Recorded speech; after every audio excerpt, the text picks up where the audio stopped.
આ પ્રતીક ક્યાંક જોયેલું લાગે છે ને? આપણી ચલણી નોટો પર, સરકારી દસ્તાવેજો પર, લગભગ બધે જ. પણ શું આપણે ક્યારેય વિચાર્યું છે કે આની પાછળની કહાણી કેટલી જૂની હોઈ શકે છે? 2000 વર્ષથી પણ વધારે જૂની. આ છે અશોકનો સિંહસ્તંભ, અને એ આપણને લઈ જાય છે ભારતના એક ભવ્ય ભૂતકાળમાં, એક શક્તિશાળી સામ્રાજ્યની ગાથા તરફ. તો ચાલો આજે આપણે મૌર્ય સામ્રાજ્યની એ જ રોમાંચક સફરને સમજીએ.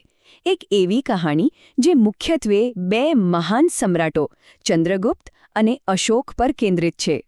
તો કોઈ પણ મોટી કહાણીની જેમ આપણે શરૂઆત કરવી પડશે છેક પાયાથી.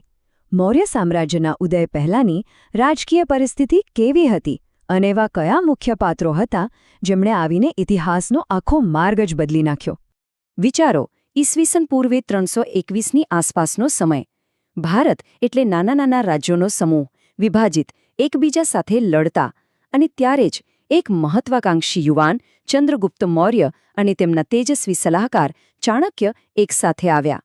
ચાણક્યની કુશળ રણનીતિ અને ચંદ્રગુપ્તની હિંમત, આ બંનેના સંગમે શક્તિશાળી નંદવંશની ધૂળ ચટાડી અને ભારતના પહેલા એકીકૃત સામ્રાજ્યનો પાયો નાખ્યો.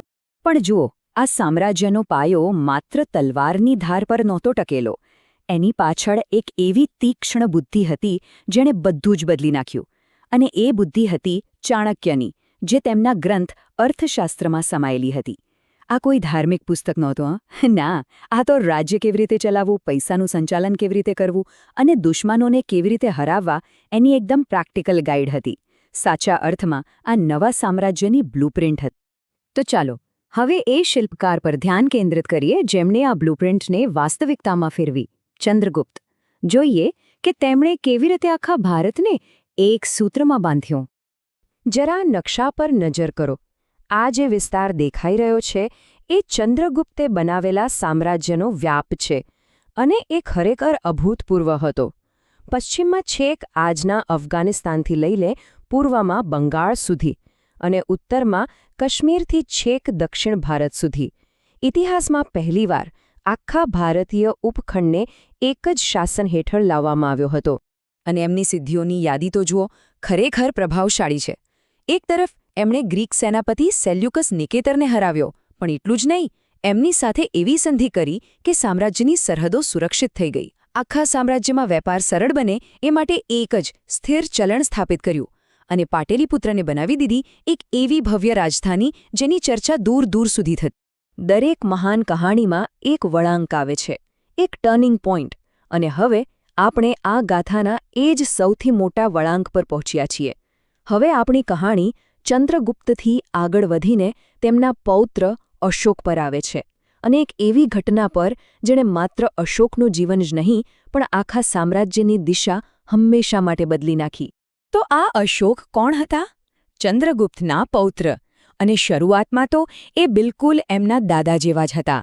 એટલા જ મહત્વાકાંક્ષી, એટલા જ કઠોર શાસક. એમના મનમાં પણ એક જ ધૂન સવાર હતી, સામ્રાજ્યને હજી વધુ વિસ્તારવું. અને એ દિવસ આવી જ ગયો. વર્ષ હતું ઈસવીસન પૂર્વે 261. પોતાના રાજ્યાભિષેકના બરાબર 8 વર્ષ પછી અશોકે કલિંગ પર હુમલો કર્યો. કલિંગ એટલે કે આજનું ઓડિશા, જે એ સમયે એક ઘણું શક્તિશાળી રાજ્ય ગણાતું હતું. અને જીત તો મળી, કલિંગ પર વિજય થયો, પણ એ કેવી જીત હતી! એની કિંમત એટલી ભયાનક હતી કે કદાચ કોઈએ કલ્પના પણ નહીં કરી હોય. યુદ્ધભૂમિ પર થયેલો રક્તપાત, ચારે બાજુ ફેલાયેલો વિનાશ અને લાખો લોકોની પીડા, આ બધું જોઈને અશોકનું પથ્થર જેવું હૃદય પણ કંપી ઉઠ્યું. વિજયનો ઉલ્લાસ નહોતો, બસ ઊંડો શોક અને પશ્ચાતાપ હતો. અને અહીંયા જ ઇતિહાસ એક ગહેન સવાલ પૂછે છે. શું એવું બની શકે કે કોઈ શાસકની સૌથી મોટી જીત જ એમના જીવનનો સૌથી મોટો અફસોસ બની જાય? અશોકના કિસ્સામાં આ સવાલનો જવાબ હતો એક દર્દનાક હા. પણ ક્યારેક પશ્ચાતાપની આગમાંથી જ એક નવા યુગનો જન્મ થાય છે. અને અહીં પણ એવું જ થયું. ચાલો હવે અશોકની એ સફર જોઈએ. એક ક્રૂર વિજેતામાંથી એક મહાન સુધારક બનવાની સફર. એ પશ્ચાતાપનું પરિણામ શું આવ્યો? એક સંપૂર્ણપણે નવી શાસન પદ્ધતિ. અશોકે શસ્ત્રો ફેંકી દીધા અને ધમ્મનો માર્ગ અપનાવ્યો. હવે ધમ્મ એટલે કોઈ નવો ધર્મ નહીં, પણ જીવન જીવવાની એક નૈતિક રીત, જેમાં વડીલોનો આદર હોય, નોકરો અને ગુલામો સાથે પણ માનવતાભર્યો વ્યવહાર હોય, કોઈ પણ જીવને નુકસાન ન પહોંચાડવાની વાત હોય અને બધા ધર્મો પ્રત્યે સહિષ્ણુતા હોય. જરા વિચારો, એમના દાદા ચંદ્રગુપ્તનું શાસન અર્થશાસ્ત્ર પર ચાલતું હતું, જ્યાં રાજ્યની શક્તિ જ બધું હતી. પણ અહીં અશોકના રાજમાં નૈતિકતા શક્તિ કરતાં પણ મોટી બની ગઈ. અને આ બધું માત્ર વાતોમાં નહોતું. અશોકે સુનિશ્ચિત કરવા માંગતા હતા કે તેમનો સંદેશ દરેક વ્યક્તિ સુધી પહોંચે. એટલે એમણે આ બધા સિદ્ધાંતોને પથ્થરના મોટા મોટા સ્તંભો અને શિલાલેખો પર કોતરાવી દીધા, આખા સામ્રાજ્યમાં, જેથી આવનારી પેઢીઓ પણ તેને વાંચી શકે અને સમજી શકે. અને આ લેખો જે લિપિમાં છે એ છે બ્રાહ્મી લિપિ, ભારતની સૌથી જૂની લેખન પ્રણાલીઓમાંની એક. પણ અશોકની દ્રષ્ટિ એમના સામ્રાજ્યની સરહદોમાં બંધાયેલી નહોતી.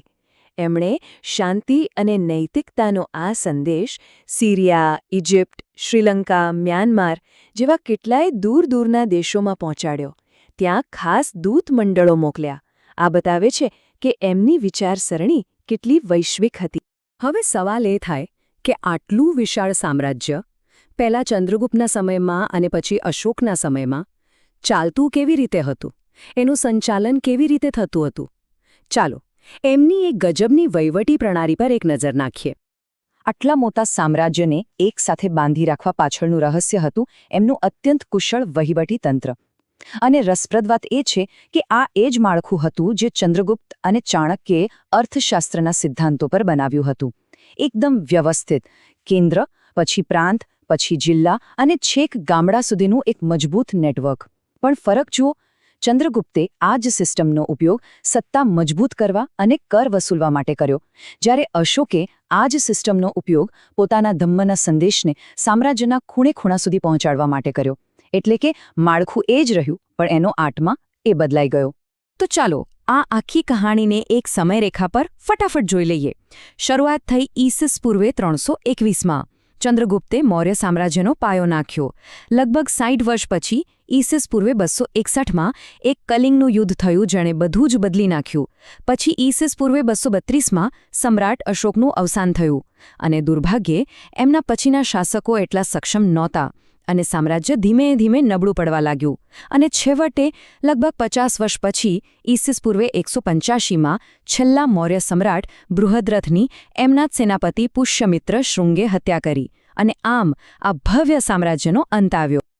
તો સામ્રાજ્ય તો ખતમ થઈ ગયું, પણ એનો વારસો એ પાછળ શું છોડી ગયું?